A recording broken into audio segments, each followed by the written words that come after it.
我是徐李，廣東人。消暑的涼茶在夏日非常受歡迎。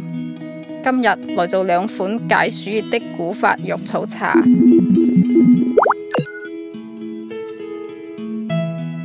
第一款雪泡粟皮飲，會用到砂仁、烏梅肉、草果、至甘草、乾葛、白扁豆。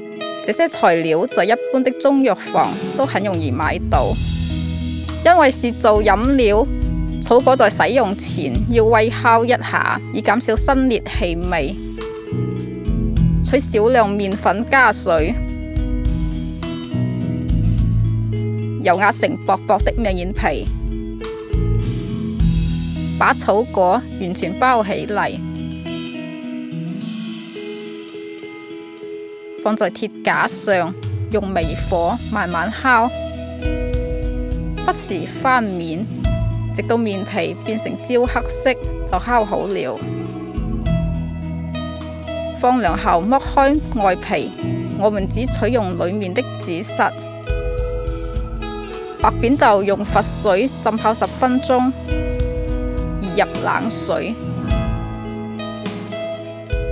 剝皮備用。烏梅肉需要提前剪碎，砂仁則搗碎，把所有材料放入冷水中，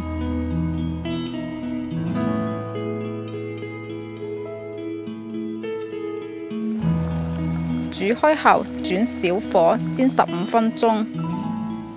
關火前可根據個人喜好，放一塊冰糖，用餘溫煮化。過濾後放涼，就是粟皮飲料。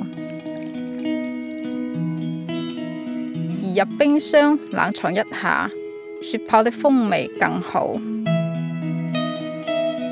第二款紫蘇飲，製作起來非常簡單，只需要用到新鮮的紫蘇葉，洗淨後擦乾水分，取一口鐵鑊燒熱，把紫蘇平鋪在鑊內。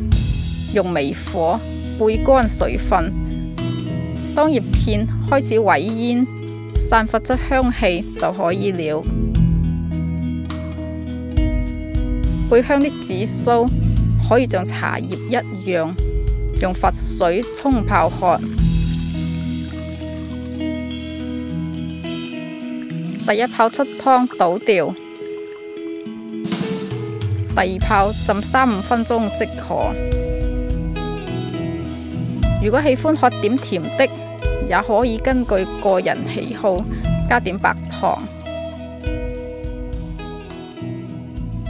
今天這兩款飲品都是我從宋代的古籍文獻上面找到的。其實宋人在飲食上面非常講究，說皮飲就是從宋代就開始流行的民間飲子。